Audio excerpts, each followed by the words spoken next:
Guys, it's 7:05 and people are slowly trickling in. We had a lot of signups, but people take their time coming in. Since this is going to be recorded, I feel like we might as well just get started. So I just want to quickly introduce the topic, whether, the talking to landlords is very important, because whether you're doing lease arbitrage or revenue share, whether it's one house or you're taking over an entire building floor or, certain area of the building, you want to be able to make sure that you can convince the landlord that you're both professional and reliable and you're going to take really good care of their property.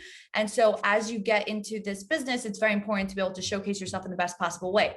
So one of my personal mentors, not necessarily only in Airbnb, is Mike Eisenberg. He and I did a lot of work together in New York City. I've managed over 75 Airbnbs, but he managed and owns throughout all 50 states, and I think in other countries as well. So he really is a rock star, the kind of rock star that you don't really get to see very often because he's not on social media. So I am just really excited and honored to have him here with us today. So with no further ado, I'm introducing Mike Eisenberg. Thank you, Mike, so much for being here today, and the floor is yours. Great. Hey, everybody. Nice to speak to everybody. And hopefully today's presentation or conversation we'll have will be really helpful.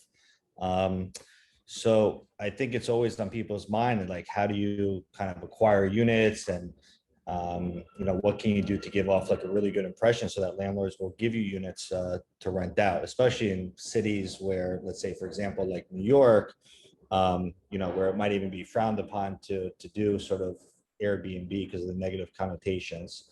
So what can you do to give yourself the best chance of getting units? There might be a lot of different ways, but in my opinion, one of the better ways to do it is about building relationships. And relationships, I find, are the easiest way to get anything in life, right? So for example, like walking straight into a leasing office and saying, I want this, I want that, that's sort of not building relationships, right? You want to take the opportunity to really meet people, get to know the people, speak to them, show that you're a charming individual, right? So that they like you and then they want to talk to you and they want to introduce you to other people. From my experience, that really worked out really well for me. I was a broker in New York City, and I needed to find alternate angles to get listings from like landlords, right? And to get them to agree to give me units to rent out furnished. And rather than coming in just saying, hey, I'm a broker at Corcoran, for example, can I have your listings? I would come in there. I mean, even for myself, I had this really cute dog, and I'd walk into their office with this really cute dog. And it would just be something that was like different than what other people would do. So figure out what you think is charming about yourself and what makes something unique about yourself, and start meeting people and building relationships with them. Now, obviously, you need to have some sort of like resume or something. And I don't mean like a physical resume to hand over, but like something to back up what you're saying, right? So I know a lot of people these days, they have companies and they have LLCs. And if you have your own company, you're doing the furnished business, you need to make sure that you have, for example, like positive reviews online. So when I go meet landlords, I come really prepared with everything. So what does that mean? I have positive reviews online, so I print that out. So it's already there with me. I come with references from other landlords that have apartments from to show that, I'm a good guy to rent to, and then I'm somebody that's going to actually pay my rent. I'm going to follow the rules of renting it 30 days or more if that's what's required, within that state. I'm going to come with nice photos. I'm going to show the landlord like an example of units that I have. It's a building that they own, and it's a property that they own. It's just something that you may lease for a year, 2 years, 3 years, 4 years, whatever the case might be, but it's something that belongs to them. And they want to know that you're really going to take care of their property. So if you show photos of, amazing units that you guys put together, that definitely goes a long way. I know for my companies, I made sure it was up on the Dun & Bradstreet, which is essentially like, if you're not familiar with Dun & Bradstreet, think about your personal credit, but this is credit for businesses. And as well as a Better Business Bureau, I made sure that I had like an A rating that's up there. So I think it's really important that if you do have companies, you need to make sure you have all these reviews online, whether it's on Yelp, on Google, things like the Better Business Bureau. And then if you're interested in making a website, obviously that can go a long way too, right? It's pretty normal to have a website. I know Chloe helps in making a whole bunch of websites, so she'd be a great person to speak to if you want to upgrade your website or make one. So where can you actually maybe find a lot of these? Well, actually, I'll stop there if anybody had any questions regarding that. Before I go to Let's just go through the whole thing, and then at the end, I'll take all the questions and moderate them. Sure, cool. Thanks. So how about like finding units? Okay, so let's say you have, you have all this stuff set up, you have your great reviews online, you have like a nice little website set up. Like, where do you go to find, these actual units? Well, one, I mean, there's a lot of large companies that are out there, companies such as, June Homes, just as an example, where you might be able to find listings that they have in specific buildings. And so if a landlord was willing to give them some units, they're more likely to give you guys some units. So that's a great way of finding apartments. Just see where other people are doing that. New developments are a very good place to look for units. Buildings that go up that may have 300 or 400 units, within the building, they need to fill up that occupancy and fill up that occupancy fast. So meeting somebody from a furnished housing company is fantastic, because they can hand you 3-4 units at the same time and knock those units off their books. Wait, can I just add something to that right there, Mike? Sure. So that is actually what worked for me, and it works for a lot of different, even like startup companies out of Silicon Valley. What they've done is they meet with the developer even before they break ground on the brand new building. And let's say the building has 200 units and the building is going to be units for rent. So what they've been doing has been, it's called a pop-up hotel. One of them is Y Hotel, WHY Hotel. They're a Silicon Valley startup company, but they did the pop-up in Washington, D.C. And what they do is they will host Airbnb until the building is leased up. So it's a great way for the landlord to be recouping expenses, making revenue while they're like holding all these costs, but still developing the building. So I really love this method that Mike brought up. Back to you. And I mean, that's relatively easy, right? Because you can walk down, I mean, I'm talking about, let's say, for example, like New York, you can drive down or walk down streets and you can see, new buildings that are being constructed, right? You can see which ones are coming close to being completed. Or if they're in the middle of being built and you can get the phone number of the developer, you can reach out directly to them before they even hand it over to a broker, right? And for them, from their perspective, they'll probably be excited to save on broker fees, right? So, so I think that's a relatively good way of, finding units. Another way of finding units or convincing some of these landlords, I used to like to find units that were kind of in, I don't want to say like super rundown buildings, but like units that could use some work to it. Like a lot of these like little walk-up buildings. And if I found a unit that wasn't fully renovated, I would make offers to a landlord because I knew how much I would make back in return. So just as an example, if I found an apartment, let's say that he was marketing for $2,000 a month, but I knew that, maybe I can get $5,000 a month from the apartment. If the apartment was in the proper condition, I might be willing to renovate the apartment on my own dime, put in $10,000 or $15,000 into it, knowing that I would get those returns, those very, very good returns. And that's something extra that you can offer to the landlord, right? You can maybe even negotiate 1 or 2 months of free rent, right? And the landlord would get excited because that's one less thing for him to do, right? He doesn't have to have on his plate renovating an apartment. He doesn't have to put that upfront money in order to do that.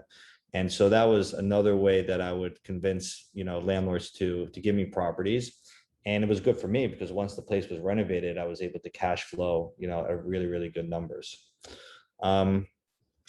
So going going back to things just about, the list of items that I would have with me also, when I would meet a landlord, I would be very, very prepared with everything, right? So I mentioned the stuff about having like the good reviews online, but I know in advance what they're expecting. So they're expecting like good bank statements and good credit, right? And have your tax returns prepared. So I would make sure I would show up with everything. They didn't need to like ask for anything extra, right? they weren't pulling teeth to get any of those like documentation from it. Then once you get these units, maybe a landlord will be nice and he'll give you 1 unit or 2 units, right? But then at that point, it's about really maintaining your relationship, right? And you always want to do right by the guy who's giving you the unit. And so what does that mean, doing right by them? That means really paying your rent. And what I would do with a lot of the landlords, I would pay them in advance. So for example, if rent was due by the 1st, I'd make sure they get their rent by like the 29th or the 30th. They would always get their rent in advance of the 1st.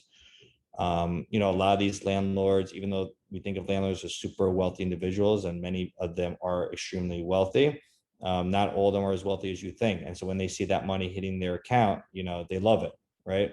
And one thing a landlord really, really hates is having to chase anybody for rent. So if they know that they're always getting their rent before the 1st of the month, you probably can be on the top of their list when they have another unit that becomes vacant. And that was something that I did, and it really was helpful in me getting additional units from the same landlord. You may want to consider, partnering with other operators, people that can really do a good job, managing your units, right? And what that means is, just as like an example, a lot of people will leave things and keys in key cafes and allow people to pick up the keys from the key cafe. Then the person goes to the building themselves. They start keying into the wrong apartment. They can't figure out how to use the key. They start buzzing everybody in the building, right? And so that really doesn't give a good impression on you, because eventually those other tenants start complaining to the landlord. So it would be good to team up with, professional operators who might have personal greeters, right? Who will meet the person, check them in, and that key that's in a key cafe, that's just as a backup, right? If somebody loses their keys, right? So that's another way of really maintaining a good relationship with your landlord, because they don't want to hear from any other tenant complaining about your apartment. And I think those are the main points. Yep, I think those are the main points. So I'll open up for some questions. All right. Well, first of all, I love that the last part that you said about keying every single apartment in the building, because I just had a story that happened yesterday, actually in Louisville, Kentucky. The house is a 4-bedroom house with a pool in the backyard here in the Highlands in Louisville, Kentucky. And what happened is one of the guys came home drunk and knocked on the wrong door. And so of like the house next door to the actual Airbnb house, I mean, he was that drunk. And then what happened is they called the cops, and now the city is actually taking us and the host to court, which is like a big pain in the neck. But these things happen all the time. So like, I totally agree with that. Okay. So I actually had a question myself also. I wanted to ask you, so if you wanted to do like a whole lease takeover, so for example, there's a building, let's say it's, 85 or 90% occupied, but I could tell that they have empty units, and it's like a class A sort of apartment building complex that maybe has common space such as a gym and a pool, like things that really will make people want to stay there.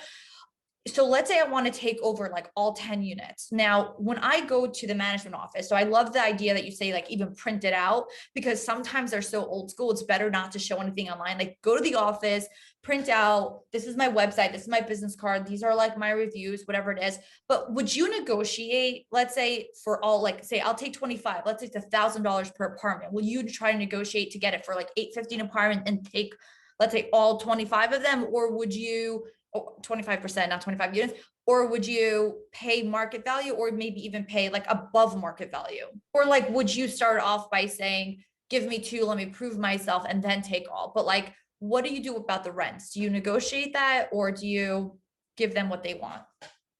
So I think first off, the idea is that when you want to convince someone to do something, you always want to use the word yes, right? You always want to give off the impression that you're giving everybody what they want. And you should be really excited about it. You want to show them that you're excited about taking those apartments, right? And absolutely, I mean, there's no reason why you shouldn't negotiate.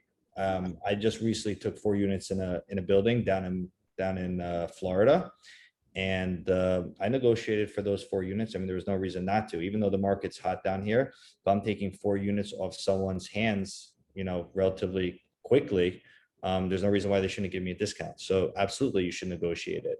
I wouldn't be, if you really love the unit, this took me a long time to learn, is that if you really like the unit and you can make a lot of money on the unit, don't worry about the extra $25 or $50, right? Because if Yeah. you know you can make $2,000 a month extra off that unit, right? And the guy is not budging by lowering by another $50, even though it's $50 above market, but he's willing to give you the apartment, you can make money, do the deal, right? But there's no harm in asking or negotiating for a lower rent. There's no reason why you couldn't. So why wouldn't the landlord go ahead and do it himself? Well, landlords will go on, of course, many of them will say like, well, I'll just go do it myself. But as many of the people here who are listening, they're actually Airbnb hosts. There's work that goes into it, right? And so a lot of these landlords, they know that there's work. They don't want to get the phone calls that come to them in the middle of the night that they need extra towels or the Wi-Fi is not working, right?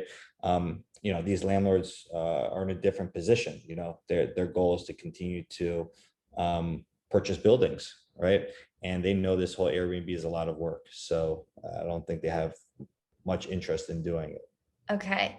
Which, by the way, and they also as a landlord, they want to know what's coming in. They want to know that their rent is $2,000 a month, $3,000 a month, right? They don't want to risk the fluctuations of, I might get $1,000 this month because they have mortgages that they have to cover. So they want to know what their set amount is.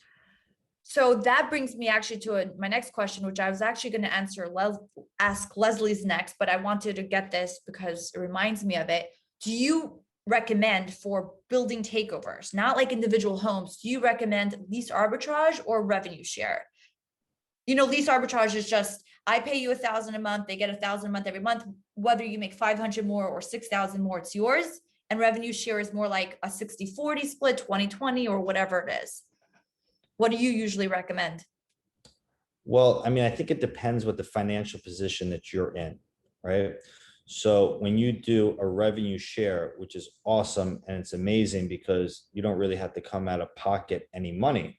So I think that's like fantastic. There's no stress, right? If I don't fill up the apartment this month or I don't hit certain numbers this particular month, you're not stressed about coming out of pocket, right?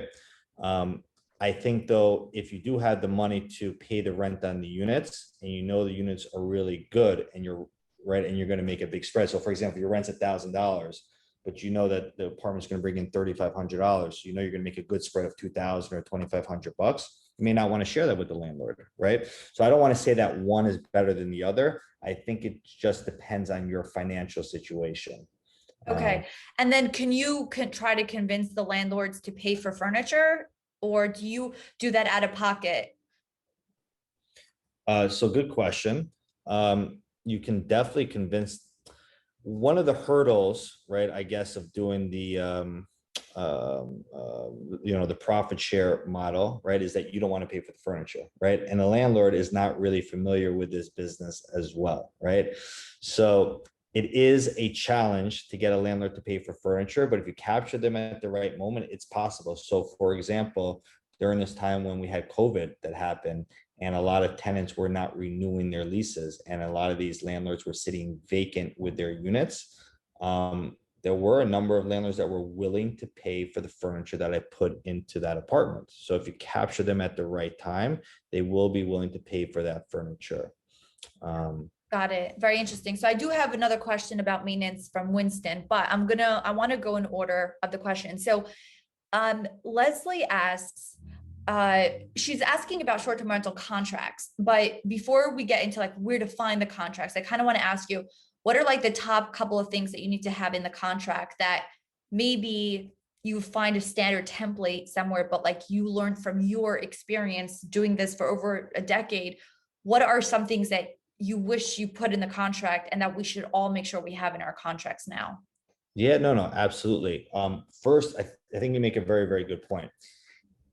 Every time you run into an issue with an occupant, right, that complains about whatever they complain about it, look at that as a learning experience for the next time, right? Take what they're complaining about that may not be that big of a deal that they love to make a big deal out of, and put that in your contract.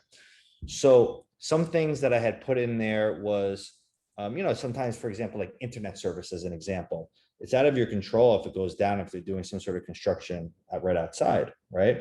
And same thing with like hot water. Sometimes the building may be out of hot water because they're doing some sort of routine maintenance, or just, things happen.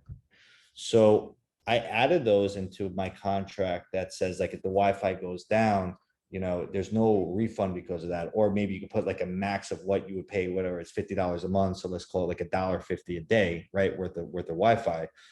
Because some of these people would say, hey, I don't have Wi-Fi. I don't care that there's construction going on outside. So we want like a $300 refund, right? So I would put these things in the contract. So those are two examples. So this way I wouldn't have to give out refunds. Obviously, at the same time, I would always have a backup. For example, like for the Wi-Fi, I always had a portable backup. So should the Wi-Fi go down, I just bring them, something portable. So whatever I could. Oh, that's smart. Yeah. So, but something like hot water would be totally out of my control, right? So that actually, wait, so it's funny because you actually answered a question that I didn't really ask, but in a way was so crucial, because now I have two more questions. The initial question is the contract between you and the landlord. So now that makes me ask you, so if the water maintenance is down or there's no hot water in one of the units and the building maintenance is being like, he's not helping out, and obviously you don't have control to reach the valve of the building, like what would you do if the building maintenance is a pain in the neck? They're not mopping the hallways, the water is down, the blinds are not going up, windows aren't safe, things of that nature. What kind of contract do you recommend with the building owner, not necessarily the Airbnb guests? So, my biggest regret in regards to a particular apartment. So I get this was, many years ago. I had a lot of apartments, and at that point I had like a little bit of an ego because I could get an apartment here, get an apartment here. But I had this great apartment. It was like right by Union Square. It was like a 3-bedroom, like super cheap. It was a convertible 3-bedroom. I think it was like for like $2,000, right? Like super, super, super cheap. But the guy was a slumlord. And right behind the radiator, there's like huge, like that hole that was open, right? And so you had to kind of remove the radiator to fix the hole because mice kept on coming in, right? And so this is the landlord's responsibility. And he just would never get around to fixing it. And many years later, I reflected back and I was thinking, what did I do? I could have just paid some guy, whatever it cost, let's say it cost $1,000 to fix the issue because I was making a fortune off the apartment, right? So to answer your question, if the hallways are smelling, if you're making enough money from the property, get your cleaning lady every week who comes by there. If you're doing, let's say, weekly rentals, to mop the hallways. If the blinds are not working, the landlord's never going to get around to it. Put up your own blinds. Look at those as cost to setting up the apartment if it's worth it, right? If you're getting the returns. Obviously, things like hot water constantly going down, you're not going to really have control over the boiler, right? So that's something out of your hands. But anything that's within your control, absolutely, you should fix. Okay, so then do you also recommend having a contract with the Airbnb guests? Because you mentioned like saying that you won't refund them. So let's say a guest comes to my apartment and they're there for, let's say, 5 days, and then the hot water goes down. And where is it written that $1.75 a day for hot water that you don't refund them? Is that like a separate contract that you have with them? So just a clarification. So I don't just get my tenants just through Airbnb. I have a lot of direct reservations, right? That Okay. people, so brokers, for example, bring me deals. So not every reservation I have comes through Airbnb. I know with Airbnb, you're kind of like screwed if anything happens, right? Yeah. So I don't think you can really have a contract that says the hot water goes down, but you have a lot more flexibility if people book with you directly, a lot of people, for example, who book with me directly, they're staying like 3 or 4 months, right? Okay, got And it. so if the hot water goes down for like a day or two, at least it's in the contract. It says that, and they don't have to, they can't. Okay.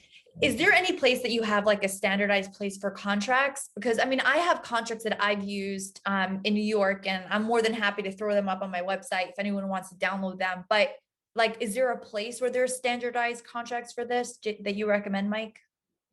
So I recommend talking to friends who are in this business, right? People who put together their own contracts, right? So for example, like I know a lot of friends have like copied the contracts that I have, right? So they'll ask me for a copy of mine, right? And I've asked to look at review and to see their contracts and see if I picked up any good ideas from there. So I think the best way of doing it is just speaking to friends who are in the business, and picking their brains, and letting them pick yours. I think that's Okay. the best way of doing it. Yeah. Yeah, I love that. I mean, so far, ever since I started coaching and putting up like courses and master classes, I've been really pleasantly surprised at the community that we have. Like everyone is really like helping each other out.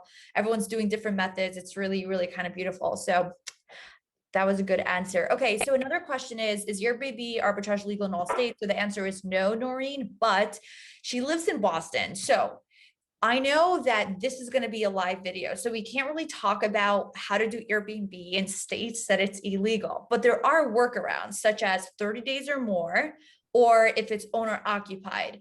Mike, do you know anything about Boston specifically? No, I'm not familiar with Boston. Okay. I mean, Cape Cod is a great place for Airbnb, but I wouldn't know specifically that state. Any questions? Anyone want to say anything? If not, then I thank everybody for being here. Yes. I have a quick question. Sorry, I couldn't type fast enough. I'm trying to figure out the purpose of Airbnb arbitrage or even sharing. Is it just because you wouldn't have necessarily the capital to put into the property to purchase it, or you're not sure if you actually want to do that market? Because I know if you purchase the property, you're kind of getting double the benefit if you own it and it's being paid down at the same time. Yeah, so there's a couple reasons why. I mean, you mentioned two of them. Yes, that's one way of testing the market, right? At a lower expense. People may not have the money to put up. So if a property costs $500,000, they may not have 20-30% to put down, right? And additionally, in certain cities or certain states, the purchases for properties may be really high, but the rents, it might be a better deal to rent the apartment than to buy the place, right? So I don't know, just to give like an example of some numbers, you know, if a property costs you 600,000 to buy, but the yearly rent that they're charging to a tenant is $1,800 or $2,000 because that's all they can command for a yearly tenant, it's worth just renting the place because your maintenance, your insurance, the opportunity cost of the money that you're putting down is greater than this $1,800 or $1,900. So that might be another reason why you would do rental arbitrage. And so obviously it's a lot quicker and faster to grow that way. It's easier to go and rent 2, 3, 4, 5 apartments than it is, you know, if you had to purchase a place. I mean, that whole process, first of all, you got to find the place, which could take months. Then you got to work with a mortgage broker. Especially with COVID right now, that whole process is, you know, extremely long. That could take, you know, 2 months right there. You might get outbid for a property. So anyway, renting the property is a lot quicker of a process. Yeah, and also I want to add one more thing, Leslie.